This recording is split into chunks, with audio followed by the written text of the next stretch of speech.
C বিচের দিকে যেতে দেখি। এদের মধ্যে একজনের নাম হচ্ছে স্টিভেন, আর সেই মূলত একটা বিশাল মৃত জায়ান্টের গল্প আমাদের শোনাবে। অ্যাকচুয়ালি কি হয়েছে, গতকাল এই সমুদ্রে একটা বিশাল তুফান হয়, যার কারণে বিশাল বড় দেখতে মানুষের মতো একটা জায়ান্ট সি বিচে ভাসতে ভাসতে চলে আসে। আর সেই জায়ান্ট দেখে জেলেরা অনেক অবাক হয়, আর তারা এজন্য এই ব্যাপারটি পুলিশকে ফোনে জানায়। কিন্তু পুলিশরা তাদের কথা বিশ্বাস করছিল না, কারণ মানুষের সাইজ এত বড় হতে পারে কে বিশ্বাস করবে। কিন্তু এরপরে যখন বিচে একজন একজন করে লোক আসে আর এভাবে খবর ছড়িয়ে যায়, তখন অনেকেই নিজের চোখে জায়ান্ট দেখার জন্য এখানে আসতে শুরু করে। আর বিজ্ঞানী এই জায়ান্ট সম্পর্কে অনেকবার শুনেছে, সেজন্য সেও এই জায়ান্ট দেখার জন্য চলে এসেছে। তো যাই হোক, সবাই জায়ান্টটিকে দেখছিল কিন্তু কেউ টাচ করছিল না, কারণ প্রথমে ওই জায়ান্টটিকে দেখে তাদের মনে ভয় ছিল। তো যাই হোক, স্টিভেন তখন ওই জায়ান্টের বয়সের আন্দাজ করে, আর এর জন্য স্টিভেন ওই জায়ান্টের নাক এবং চোখ দেখে বলে এটা একটা ইয়ং জায়ান্ট ছিল। তো এরপর ওই তিন বিজ্ঞানী ওই জায়ান্টের বডির আশেপাশে ঘুরে তাদের পরীক্ষা করতে থাকে। আর ওই মুহূর্তে স্টিভেন যখন জায়ান্টের হাতের কাছে যায়, তখন সে দেখতে পায় এই জায়ান্টের হাতটি বিশাল বড় এবং মাঝখানে তালুতে পুকুরের মতো পানি জমেছে এবং সেখানে পানি জমে মাছও রয়েছে। তো যাই হোক, সেখানে থাকতে থাকতে মানুষ যখন একটু সাহস পেয়ে যায়, তখন আমরা দেখি স্টিভেনেরই একজন সহকর্মী জায়ান্টের শরীরের উপর উঠে বসে এবং সে সবাইকে বলে এটা একটা মৃত জায়ান্ট এবং খুবই নিরাপদ, তোমরা চাইলে এই জায়ান্টের উপরে উঠতে পারো। তো এই কথা শুনে সেখানে দুর্বল, সাধারণ বা যে কোনো মানুষ সেই জায়ান্টের উপর উঠতে শুরু করে। তো সবাই খুবই মজা পাচ্ছিল, কিন্তু স্টিভেন ওই জায়ান্টের কাছেও যায় না, টাচও করে না। অ্যাকচুয়ালি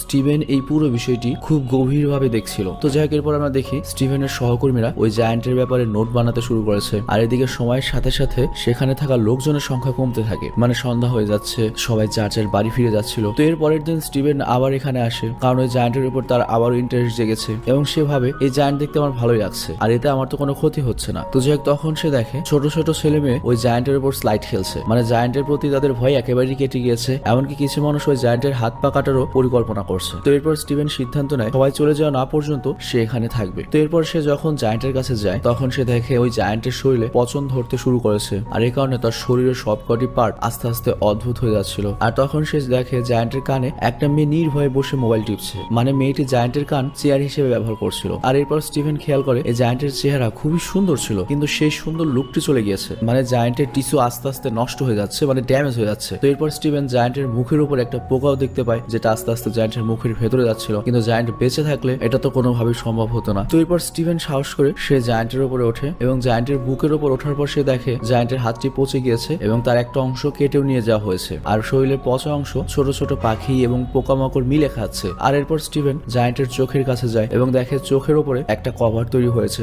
মানে শীত প্রধান দেশে শীতকালে পুকুরের উপর যেমন একটা আবরণ হয়, সেরকম একটা আবরণ হয়েছে। আর স্টিভেন জায়ান্টের চোখে নিজের ছায়া দেখতে পায়, আর সে ভাবে এভাবে সবার দেহে পৌঁছবে। এরপর স্টিভেন সেখান থেকে চলে যায়, আর তারপর আবারও যখন স্টিভেন সে জায়ান্টের কাছে আসে, তখন সে দেখে এই জায়ান্টের বাহু এবং পাও নিয়ে যাওয়া হয়েছে। আর এরপর সে জায়ান্টের বডিটা আবারও ভালো করে দেখতে শুরু করে এবং দেখে মানুষেরা এই জায়ান্টের বডির সাথে অনেক খারাপ কাজ করছে। আর এর সাথে তার মাথায় একটা প্রশ্ন আসে, এটা জায়ান্ট হোক কিন্তু মানুষের মতোই তো একটা প্রাণী, মানে দেখতে তো মানুষের মতোই, কিন্তু তারপরেও কেন মানুষ এটাকে কবর না দিয়ে এটার সাথে এত খারাপ ব্যবহার করছে। তো এর পরের দিন যখন স্টিভেন আবার ওই জায়ান্টের কাছে আসে, তখন সে দেখে ওই জায়ান্টের মাথাও গিয়ে কেটে নিয়ে গিয়েছে এবং কিছু পাখি এসে ওই জায়ান্টকে খেতে শুরু করেছে। তো মাথা ছাড়া ওই জায়ান্টের শরীরটিকে একেবারেই মানুষের মতো মনে হচ্ছিল না। তো যাই হোক, এরপর স্টিভেন আর জায়ান্টের সম্পর্ক কমতে শুরু করে, মানে আকর্ষণ একেবারেই কমে যায়। তো এরপর অনেক দিন, অনেক মাস কেটে যায়, স্টিভেন আর বিচে যায় না। তো 2 মাস পরে স্টিভেন যখন সেই সি বিচে যায়, তখন সে অবাক হয়ে যায়, কারণ সেখানে জায়ান্টের শরীরের কোনো অংশই বাকি ছিল না, মানে যেটা দেখে তাকে মানুষ বলে মনে হবে, শুধু বড় বড় কিছু হাড় পড়েছিল। তো যাই হোক, এরপর কিছু মাস কেটে যায়, মানুষ পুরোপুরি ভুলেই যায় যে এখানে কোনো জায়ান্ট এসেছিল এবং তারা জায়ান্টের শরীরের আলাদা আলাদা পার্টস এবং হাড় নিয়ে বিভিন্ন জায়গায় ডেকোরেশন করতে থাকে। আর এরপর স্টিভেন সাইকেল চালিয়ে যাওয়ার সময় দেখে ওই জায়ান্টের খুলি একটা মাঠের মধ্যে রয়েছে। আর তারপর সে একটা সার্কাসে যায়, সেখানে দেখে জায়ান্টের কিছু পার্টস সেখানেও রাখা হয়েছে। তো এই সব বিষয়গুলো